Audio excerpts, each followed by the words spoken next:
आज है 4 जुलाई 2024 दिन गुरुवार। Welcome back to clean news MP. चलिए देखते हैं मध्य प्रदेश की 25 फटाफट बड़ी खबरों को। इससे पहले आप न्यूज को कहां से देख रहे हैं हमें कमेंट में बताना बिल्कुल ना भूलें।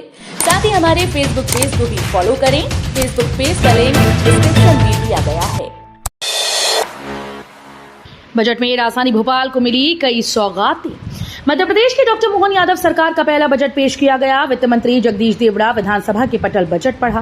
बजट में राजधानी भोपाल को कई सौगातें दी गई। भोपाल के नाथू बरखेड़ा में इंटरनेशनल लेवल का स्पोर्ट्स कॉम्प्लेक्स बनेगा। भोपाल में एलिवेटेड कॉरिडोर भी बनेगा। गैस पीड़ितों के इलाज के लिए 145 करोड़ रुपए खर्च किए जाएंगे। भोपाल की सड़कों के सुधार के लिए भी राशि मिलेगी। सीएम मोहन यादव ने कहा, विकसित भारत विकसित एमपी बजट की थीम। सीएम मोहन यादव ने कहा कि प्रदेश में पहली बार 3,60,000 करोड़ से अधिक की राशि का बजट पेश किया गया। इसमें कोई नया टैक्स नहीं लगाया, किसी भी विभाग की राशि को कम नहीं किया, सभी विभागों की राशि बढ़ाई है। विकसित भारत विकसित मध्य प्रदेश की तर्ज पर राज्य सरकार ने बजट पेश किया। उन्होंने दावा किया कि अगले 5 साल में बजट का आकार दुगना किया जाएगा। 16% से अधिक की वृद्धि। पुलिस महकमे में 7500 पदों पर भर्ती। मध्य प्रदेश की विधानसभा में वित्त मंत्री जगदीश देवड़ा बजट 2024-25 का बजट पेश किया गया। वित्त मंत्री ने कहा कि बजट जनता के भरोसे को बढ़ाएगा, मध्य प्रदेश के विकास को नई गति प्रदान करेगा। बजट में 16% से अधिक की वृद्धि की है। पुलिस महकमे में 7500 पदों पर भर्ती की जाएगी। इसकी प्रक्रिया अंतिम चरण में है। भोपाल एम्स में अब एक ही छत के नीचे मिलेंगी कई सुविधाएं। किडनी और हार्ट मरीजों को विशेष फायदा। एम्स भोपाल में मरीजों की सहूलियत के लिए सेंट्रल ओपीडी का निर्माण किया जाएगा, जिससे मरीजों को परेशानी नहीं होगी। सेंट्रल ओपीडी बनने के बाद जांच से लेकर इलाज तक सब कुछ एक ही छत के नीचे मिल सकेगा। फिलहाल ओपीडी में मरीजों की संख्या प्रतिदिन 5,500 के करीब रहती है। मरीजों को बेहतर सुविधा देने के लिए अखिल भारतीय आयुर्विज्ञान संस्थान भोपाल में आने वाले समय में मरीजों को भटकना नहीं पड़ेगा। एमपी में चरमरा सकती हैं स्वास्थ्य सेवाएं। मध्य प्रदेश में स्वास्थ्य व्यवस्थाएं चरमरा सकती हैं, क्योंकि आगामी 15 दिन बाद एनएचएम संविदा आउटसोर्स स्वास्थ्य कर्मचारी संघ की आह्वान पर बड़ा प्रदर्शन होने जा रहा है। प्रदेश भर के 12,000 से ज्यादा कर्मचारी भोपाल में जुटेंगे और सभी मंत्रियों और विधायकों के आवास का घेराव करेंगे। उन्हें ज्ञापन सौंपकर अपनी मांगों को जल्द पूरा करने की बात रखेंगे। एनएचएम संविदा आउटसोर्स स्वास्थ्य कर्मचारी संघ ने एनएचएम की मिशन संचालक प्रियंका दास को मांग पूरी करने 15 दिन का अल्टीमेटम दिया। सीएम मोहन अमरवाड़ा में करेंगे चुनाव प्रचार। बीजेपी प्रत्याशी के पक्ष में करेंगे जनसभा।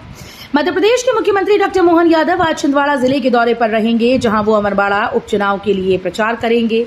सीएम बीजेपी प्रत्याशी कमलेश शाह के समर्थन में जनसभा को संबोधित करेंगे। वहीं अमरवाड़ा में रात्रि विश्राम भी करेंगे। तय कार्यक्रम के मुताबिक सीएम मोहन यादव आज और कल को अमरवाड़ा उपचुनाव में प्रचार करेंगे। राहुल गांधी के पुतले की निकाली गई शव यात्रा। हिंदू संगठन ने पुल के नीचे गड्ढा खोदकर दफनाया। नेता प्रतिपक्ष राहुल गांधी के बयान का लगातार विरोध जारी है। इस कड़ी में इंदौर शहर में हिंदू जागरण मंच के कार्यकर्ताओं ने राहुल गांधी के पुतले की शव यात्रा निकाली और पुतले को दफन किया। अब तक देश भर में नेताओं के पुतले दहन होते रहे। संभवतः ये पहला मामला है जब किसी का पुतला दहन किया गया।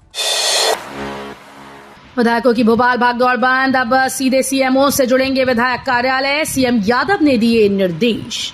प्रदेश के दूर दराज जिलों और इनके विधानसभा क्षेत्र के विधायकों को छोटे बड़े कामों के लिए राजधानी की दौड़ से निजात मिलने वाली है। प्रदेश के सीएम कार्यालय को सीधे विधायक कार्यालय से जोड़ने की तैयारी की जा रही है। इन कार्यालयों के निर्माण के लिए राशि भी जारी की जाएगी।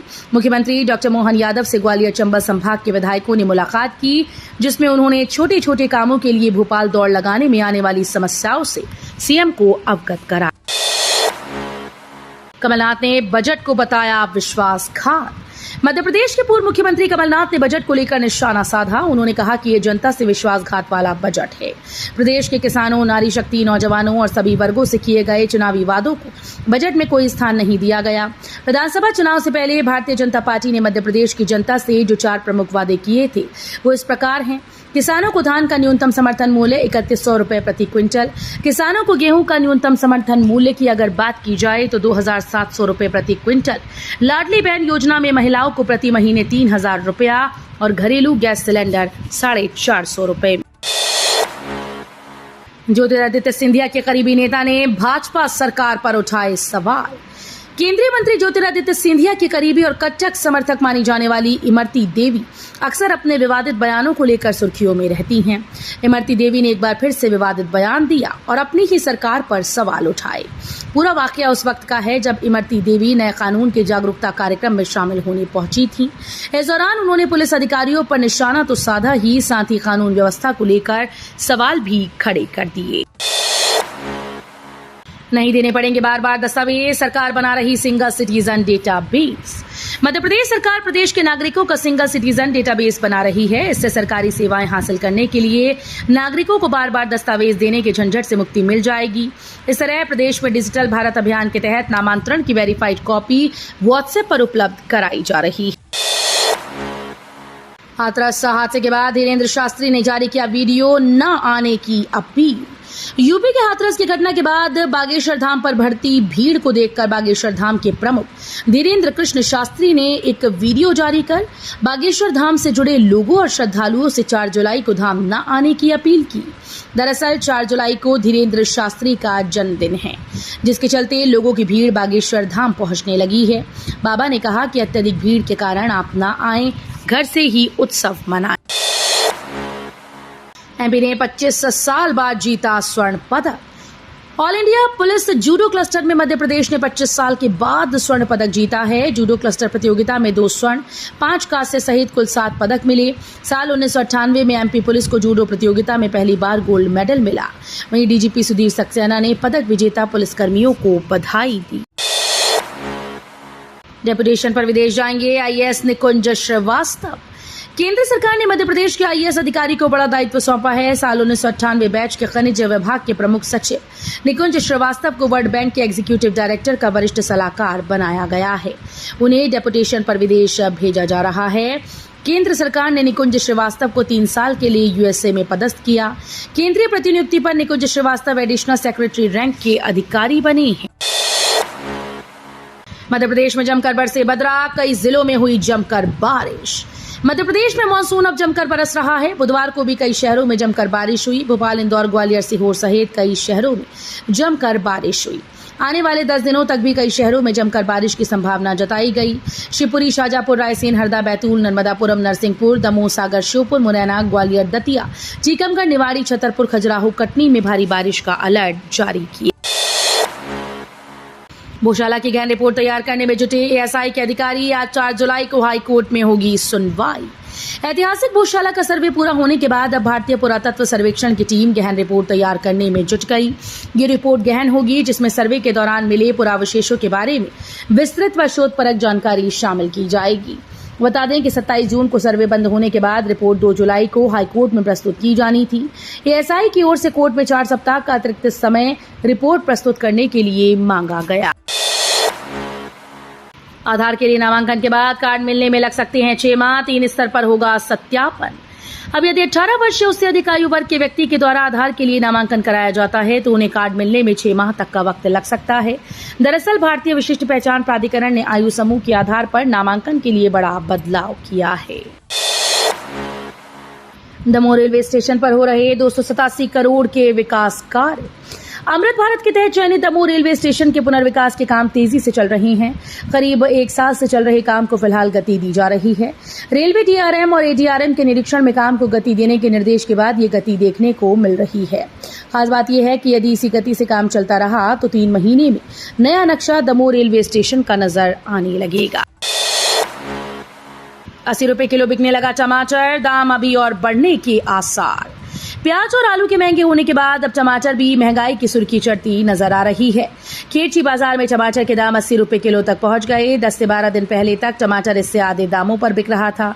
थोक मंडी में टमाटर के भाव 50 रुपए प्रति किलो के पार पहुंच चुके हैं। इंसानी दिमाग के साथ लॉन्च हुआ दुनिया का पहला एआई रोबोट, लोगों की बढ़ी चिंता। एआई रोबोट को लेकर पहले से ही चिंता की स्थिति बनी हुई थी, लेकिन अब चीन ने जो रोबोट लॉन्च किया वो इंसानों के लिए बेहद खतरनाक साबित हो सकता है। चीन ने दुनिया का पहला ऐसा रोबोट पेश किया है जो इंसानी दिमाग है और वो इंसानों की तरह सोच सकता है। एआई इंसानों की बुद्धि स्तर से मेल नहीं खा सकता, इसलिए वैज्ञानिकों ने अब मानव मस्तिष्क एआई को दे दिया। चीन में तियानजिन विश्वविद्यालय के शोधकर्ताओं ने एक ह्यूमनॉइड रोबोट विकसित किया है जो मानव मस्तिष्क कोशिकाओं का इस्तेमाल करके काम करता है। विश्व विजेता टीम सुबह 6 बजे पहुंचेगी दिल्ली, पीएम से करेंगे मुलाकात। बारबाडोस से भारत के लिए भारतीय टीम रवाना हो चुकी है। भारतीय क्रिकेट कंट्रोल बोर्ड ने स्पेशल फ्लाइट का इंतजाम किया जिससे रोहित शर्मा की सेना और मीडिया कर्मी स्वदेश लौटेंगे। बीसीसीआई के उपाध्यक्ष राजीव शुक्ला के मुताबिक भारतीय टीम सुबह 6 बजे दिल्ली पहुंचेगी। इसके बाद सुबह 11 बजे प्रधानमंत्री से मुलाकात करेंगे। जियो प्लान की कीमत बढ़ने के बाद हर रिचार्ज के साथ नहीं मिलेगा unlimited 5G data. Tariff plan महंगे करने के बाद टेलीकम्युनिकेशंस कंपनी जियो ने अपने यूजर्स को एक और बड़ा झटका दिया। कंपनी अब अपने सभी प्लान्स के साथ अनलिमिटेड 5G डेटा नहीं देगी। कंपनी अब सिर्फ 2 GB या उससे ऊपर का प्लान लेने पर अनलिमिटेड 5G डेटा देगी। यानी अब आपको अनलिमिटेड 5G डेटा के लिए डेली 2 GB डेटा वाला प्लान खरीदना होगा। इससे नीचे के प्लान में आपको 4G डेटा मिलेगा। फिल्म कल्कि 2898 AD ने मचाया धमाल, साहो को पछाड़ा। साउथ सुपरस्टार प्रभास की फिल्म कल्कि 2898 AD 27 जून को सिनेमाघरों में रिलीज हुई। ये फिल्म बॉक्स ऑफिस पर धूम मचा रही है। हफ्ते भर में ये फिल्म भारत में 400 करोड़ रुपए के कलेक्शन के करीब पहुंच गई। सैकनिल के आंकड़ों के मुताबिक कल्कि ने भारत में कुल 383.14 करोड़ रुपए कमा लिए। प्रभास की फिल्म साहो ने 7 दिन में घरेलू बॉक्स ऑफिस पर 359 करोड़ रुपए का बिजनेस किया। शहरों के लिए मोहन का मंत्र, जनभागीदारी और हरियाली सिंगस्त के लिए रखे 500 करोड़ रुपए। मध्य प्रदेश के उप मुख्यमंत्री जगदीश देवड़ा ने बजट 2024-25 के लिए शहरों के लिए खजाना खोल दिया। बजट में जनभागीदारी और शहरी जंगल बढ़ाने की नई योजनाओं की घोषणा की गई। किसी प्रोजेक्ट के लिए जनभागीदारी के तहत नागरिक 50% अंशदान देते हैं तो सरकार आधी राशि मिलाएगी। इसी तरह नगरीय वनों को बढ़ावा दिया जाएगा। बजट में सिंगस्त 2028 की तैयारी को ध्यान में रखते हुए नगरीय विकास और आवास विभाग के लिए नई बजट लाइन खोली गई है। इंदौर में आश्रम में 5 बच्चों की फूड पॉइजनिंग से हुई मौत। इंदौर में युग पुरुष धाम आश्रम नाम के शेल्टर होम में फूड पॉइजनिंग के चलते 5 बच्चों की मौत हो गई, जबकि 33 बच्चे अस्पताल में भर्ती हैं। शेल्टर होम के अधिकारी ने बताया कि यहां करीब 204 बच्चे रहते हैं। इनमें से अधिकतर अनाथ व मानसिक बीमारियों से पीड़ित हैं। घटना के बाद मध्य प्रदेश सरकार ने उच्च स्तरीय जांच के आदेश दिए। पुलिस का कहना है कि मेस का खाने को जांच के लिए भेजा जाएगा। तो ये थी आज की 25 फटाफट बड़ी खबरें। अगर आपको न्यूज पसंद आई हो तो वीडियो को लाइक और शेयर जरूर करें। धन्यवाद।